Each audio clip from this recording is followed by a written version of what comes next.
Hello there and welcome into another edition of the JayMac Podcast, where today we're going to answer an important question. Is social anxiety a medical condition? Now, why on earth would I be asking this question? Well, it's because I continue to see and hear people downplay social anxiety and mental health in general.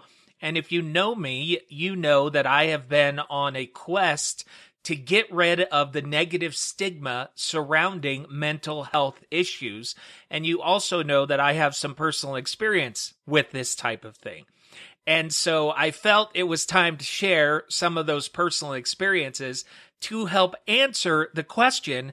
Maybe in this way we can help those who are suffering, and we can avoid putting ourselves in a place where we might say something that is not helpful and honestly brings people down. So that's what we're going to answer today. But before we do that, I have some shout outs.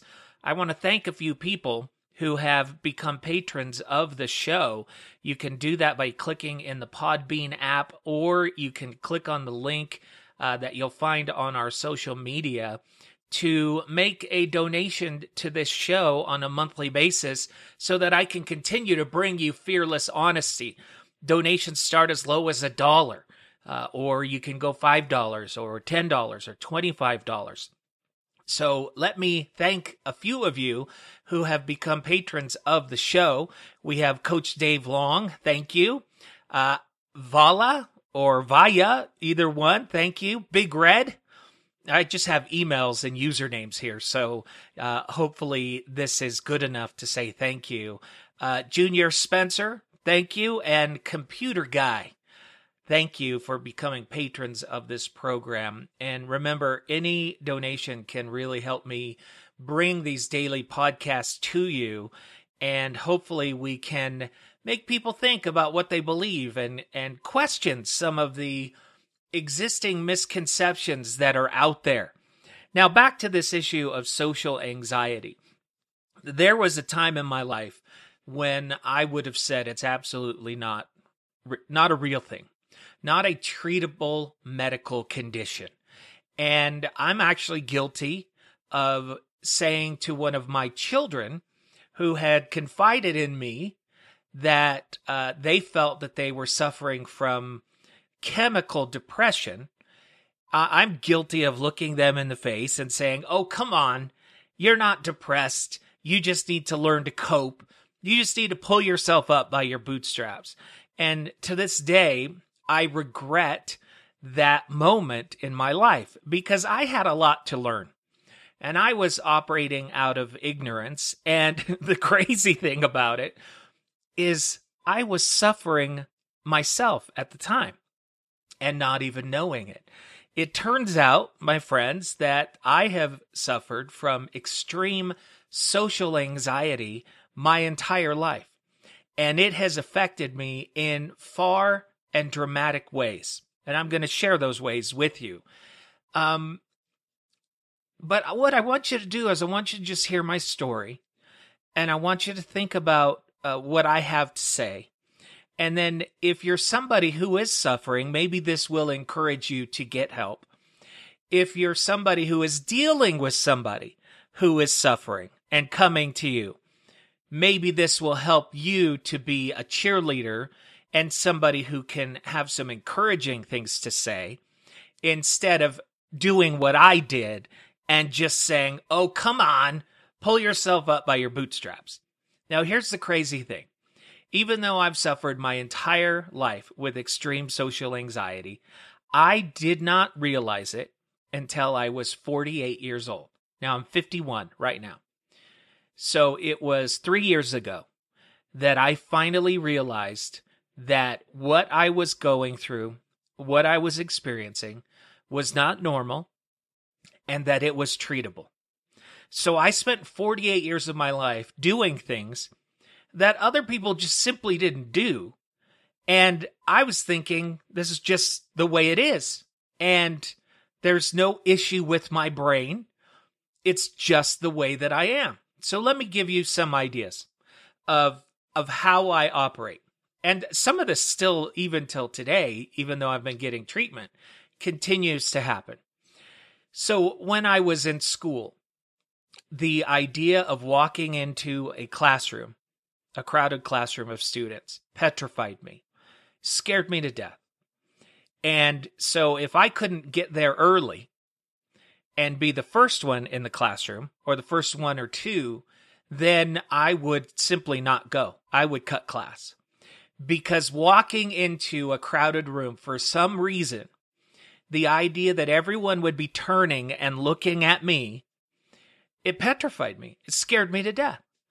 And even as an adult at church, walking into the congregation, into what we call sacrament meeting, the same thing. I have to send my wife in first. If we're walking into a classroom at church, my wife has to go in first. And this has been my whole life. If I am, for example, in the restroom and I'm in a stall, if there are other people in the restroom, I will wait until the restroom is empty, because I don't want to have to talk to somebody else. And I have a little mini panic attack thinking that I would be leaving that stall and somebody is out there and they might talk to me. You know, most people, they run to catch an elevator. I would stop and pull out my phone and act like I was answering my phone so that I could catch the next elevator. I never in my life have returned anything that I've purchased. This is something that would drive my wife crazy. I would never return anything, because that would mean I would have to get in a line with a bunch of strangers and go up and talk to somebody and face that fear. I would get my chest would start to swell up. My pulse would start to be heightened. I would lose my breath and not be able to speak. And so I would never return anything. So to this day, in my garage, I have things that I've purchased that I should have returned that I never, ever returned. The idea of making a phone call, a simple phone call, to a bill collector, to a bank, to somebody who I'm doing business with, same thing, panic attacks. And again, this is something that has affected me my whole life. In fact, in high school, it got so bad that I would walk to school and I actually discovered that the theater where, you would have the school plays, I discovered that the door to the theater at the high school wouldn't close all the way. And so I would walk to school, I would go right to the theater, and I would go onto the stage. And during this time, the set was built for the play You're a Good Man, Charlie Brown. And so it was all these big blocks, like giant-sized play blocks. And I would crawl under one of them, and I would sleep. And I would sleep all day through school. And then I would walk home. And finally, I kind of said to myself, why am I walking all this way to go to school? Maybe there's a way for me to just sleep at home. So what I would do in high school is I would get ready. I would walk out the front door. I would go around the house to the side of the house, and I would go into the garage door, and I would climb up into the rafters in the garage where I had made a makeshift bed for myself. And I would sleep until school was out, and then I would come down and I would come home. And I did this to avoid people. And I didn't understand what I was doing or why I was doing it back then. Something else that would happen is if I was having to face any type of controversial conversation. Let's say I'm at work and I need to say something to my boss that I know they're not going to like. Same thing. Chest tightens up. I can't breathe. My voice starts to squeak. I lose my voice. Just total panic attack. And even though I was completely confident in what I was about to say, it didn't matter. Just complete panic attacks. When I would go to vote, I would sit in the car, in the parking lot, and would not be able at times to go in and vote because I would have these panic attacks. And it would also happen at very strange times. So when I worked with Little Caesars, when I first started out with them, they did something called the Pizza Olympics. So everybody would send their best employees from each store to the Pizza Olympics. And so I got sent because I had a lot of pride. I took a lot of pride in being able to be the best at everything. And so I go to the Pizza Olympics, and it's time for me to compete in what's called landing a pizza. And what that means, I know this sounds so simple. What that means is you grab the pan with these little hooks, you hold it over the pizza box, you take the pizza out of the pan, then you cut the pizza, you fold the box down, and you put it up, and it's ready. And so at the Pizza Olympics, it's whoever could do it the fastest would win the Pizza Olympics. So it's my time to compete. And the minute I start, my hands started to shake. My chest started to pound. I could hardly breathe. And I was shaking so hard that I couldn't get the claws onto the pizza pan. And everybody's looking at me like, what is this guy doing? And that makes it worse because I know everybody is watching. And I try to land the pizza. I miss the box. I finally get it in the box. I go to cut it, and it's the worst pizza cut you've ever seen in your life. And this is something that I did for a living every single day without any problems. Yet here in this circumstance, something is happening to me, and my body is overreacting. Now, I've since learned that what was happening is that the fight or flight mechanism in my brain is overreacting. It's sending out too many chemicals. And I'm having a reaction the same that I would have if I was in the wild and I was being confronted by a lion or something else. My body is reacting in that same way. I never put it together. I had no clue. And so my entire life, I have faced this anxiety. And I've been fortunate to still be able to have a career and use these workarounds that I've created in order to be successful. And a lot of people ask me, they're like, come on, how can you have social anxiety? You're on the radio all the time. And I'm like, wait a minute, think about it. I'm in a box. I'm in a room by myself, and I'm talking on a microphone. There's nobody there that I can see. There's nobody watching me. So I never experienced that on the radio.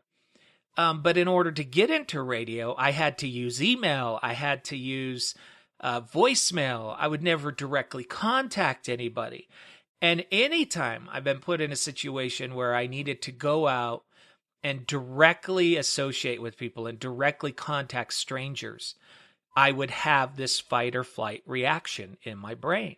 So there are times when I wanted to, for example, open a business, and I thought, I'm going to have a printing business, and I'm going to go out and I'm going to sell, and I'm going to get all these clients. And it all made sense in my brain.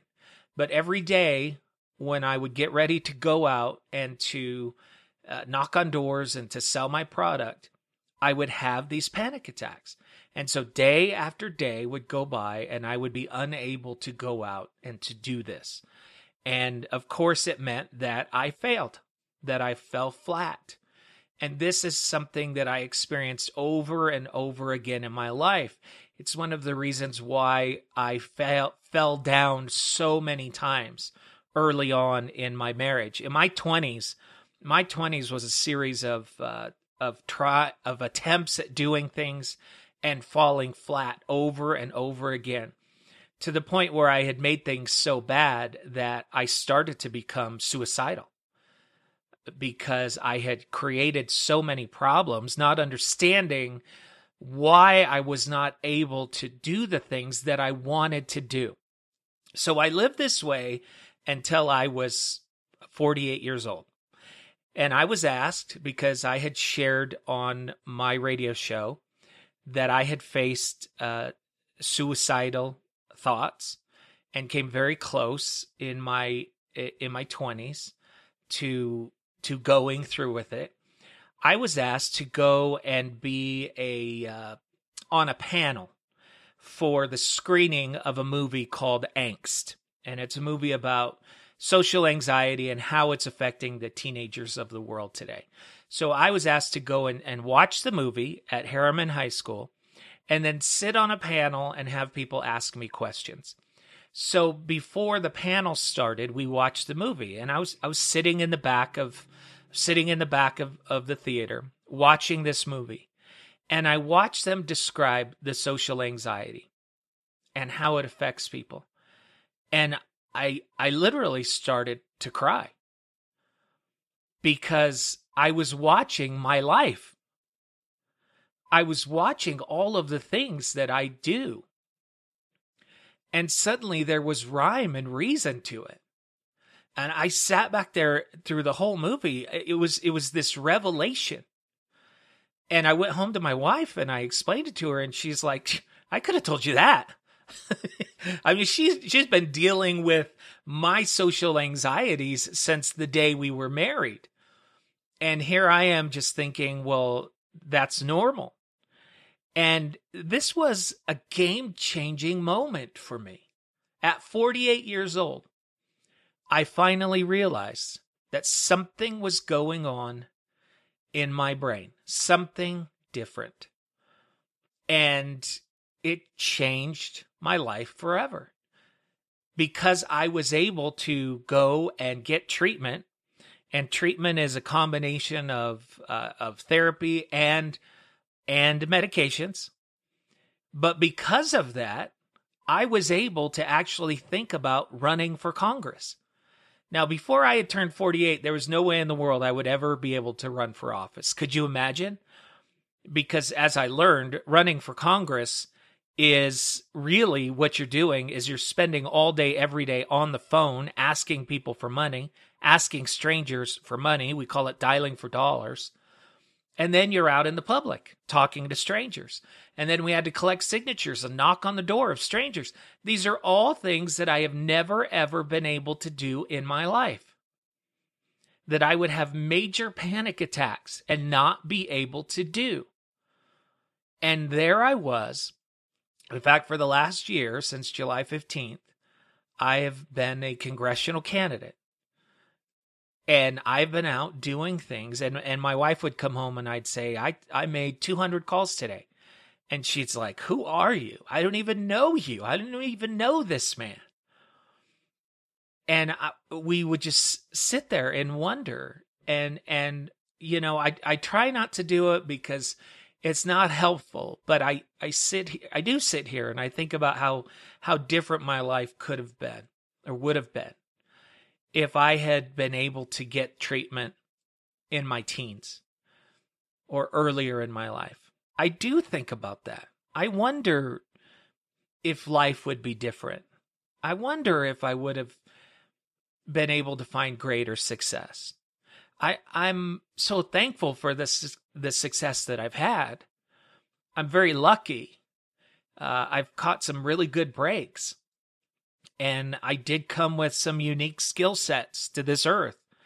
And so I've been able to capitalize on those. But it's hard not to sit and think, you know, how different would life have been? And even more, it's hard not to think how much easier it would have been for my wife, that she would not have had to face all of those things that I put her through, not knowing and understanding what was really going on. And, you know, it's funny that people still downplay this science. Now, I realize that there's a difference between regular old anxiety and learning to cope, and then the extreme social anxiety that I face every day. But it's interesting that there are still so many people out there who deny that this is legitimate science, or who will just tell you, oh, come on, pull yourself up like by your bootstraps, like I did at that to my one child. Because what's so interesting about it to me is that we fully accept that any other part of our body can have issues. Like if I told you I have lung cancer, not one of you would look at me and say, "Oh, come on, pull yourself up by your bootstraps. You could fight this. That's not real." No, not one of you would say that. If I said I had a heart disease, diabetes, anything that is medically diagnosed like that, nobody would say, "Oh, come on. That's a bit rich." Not one of you would say that. But when it comes to the most complicated part of our body, the brain, we just assume that the brain is going to be fine every time and that there's no possible way that you could have issues with your brain. Now, really, does that make sense?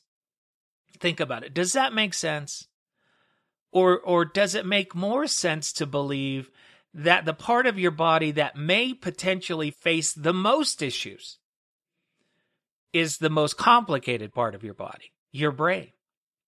And I've gone from a place where I didn't believe in depression diagnosis and social anxiety diagnosis to where I am such a cheerleader and I am such a believer in getting help and reaching outside of yourself and talking to people.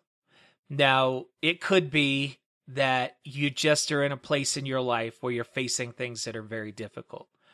But it could also be that something is happening in your brain, that chemicals, that your brain is producing too much of one chemical and not enough of the other. And it's causing you to go through from highs to lows, or it's causing you to face an extreme social anxiety like I face. And it's something that is completely out of your control. And there are medications and treatments available to bring it into your control. And that's really one of the reasons why I wanted to have this lengthy conversation with you, is because, first of all, I want you to think about whether or not you're facing something. And is it something that everybody faces? Is it something that you could use some help with? And I would suggest to you, if it's affecting any part of your regular life, like my social anxiety does, if it's affecting your performance, if it's affecting your daily happiness, if it's affecting how you treat people, whether you get things done, just make a checklist and ask yourself, is it having a strong negative effect on any part of your life? And if it is, it's time to seek outside help. Now, hopefully that help will take the time and look at your circumstance and help you decide whether or not what you're facing is just where you need to develop some coping mechanisms, and therapy can help you do that, or that something bigger is going on. And I'm just telling you, these treatments can be a game changer, a life saver. I would have never been able to run for Congress had I not figured it out. And let me tell you, I still face it every single day. Here I am. I'm no longer a candidate for Congress. I'm trying to figure out what I'm going to do to support my family. I'm hoping I can get this podcast to a place where it can support my family, but I may need to go out, and I'm thinking about doing something like DoorDash. I'll go and deliver food. Well, think about that. Having severe, extreme social anxiety and doing something like DoorDash. It still petrifies me. The idea that I'm going to go to a stranger and get food, and then I'm going to drive to another place and I'm going to deliver that food to a stranger. Strangers on both ends of the equation. It still gives me a little panic attack, but I know what's going on now. So I can practice breathing. I can do things. Will I be able to pull it off and go and do the DoorDash? I don't know. It depends on how quickly I can get other things done and other sources of revenue coming in.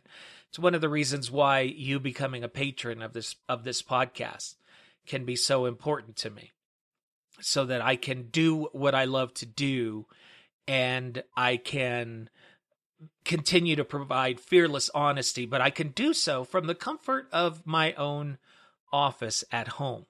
That sounds really nice, but It's all going to depend on your help.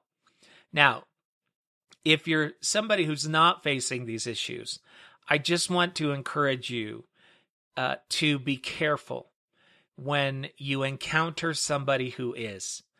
Think about my story. Remember my story. And decide now that in that moment, you're not going to be somebody who downplays. Decide now that you're always going to be somebody who provides support. You're going to be a cheerleader. You're going to say, well, let's talk to somebody. You're not going to discount out of hand what they're facing.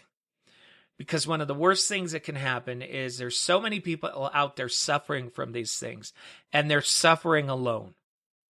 And I believe that's why so many suicides happen. Because people suffer alone, and they choose not to get help. Or in that rare moment, when they do reach out to get help, and they do express their concerns to somebody else, that in that moment, that person who they shared it with downplays what they're going through and does what I did and says, oh, come on, pull yourself up, be a man, whatever. So decide right now, resolve right now that you're not going to be that person, that you're going to be the person that says, I hear you. What can I do for you? Who can we call? Let's talk to somebody, because it's okay to ask for help. It's okay to seek help, and you may be the difference. And I'll share one last story with you about one of the things that I am most proud of in my life. And it's that I took the time when I was on KSL News Radio to share my story of thinking about taking my own life, to share that story on the air. And I did it several times. And each time that I did it, I would receive 1 or 2 text messages from strangers who I'd never met before. And the text would always read something like this. It would say, JayMac, I'm going through this right now. I don't see a way out. And I'm thinking about ending it right now. And I know that there's people who are listening to this podcast who are feeling that right now. And I would always text them back, and we would seek to get them help. And I would become texting friends with them. So on my phone, I have a texting group. And in that group are all the people who have texted me and confided in me that they were thinking about suicide at some point in their life. And we check in with each other. And we say, hey, how are you doing? And a couple of those people call me their lifesaver. They say that I saved their life. That JayMac saved their life. I mean, think about that. How did I save their life? Well, I shared my story. And when they told me that they were suffering, I supported them. And I acknowledged them. And that's all it took to save their life. So I want you to think about that. The next time you're confronted with somebody who goes outside of their comfort zone and they share with you what they're facing, you could be the difference between them taking their life or not. You could be the difference in them facing their whole life a problem that is treatable, that is solvable. You have it within your power to be that person. So I want you to think about that, as I'm sure sooner or later you're going to find yourself in that place, in that situation. So the question, is social anxiety a medical condition? Absolutely. Absolutely. And I'm here, I'm living proof. So thank you for listening to my story. And if you know somebody who's facing these trials, share this podcast with them. so that they can know that they're not alone and that they can fight and find help and that it's okay to ask for help. And if you ask somebody for help and it doesn't work out the first time, do it again until you find somebody who will be that cheerleader and that supporter. So thank you for indulging me on this discussion and listening to my story. More fearless honesty coming up.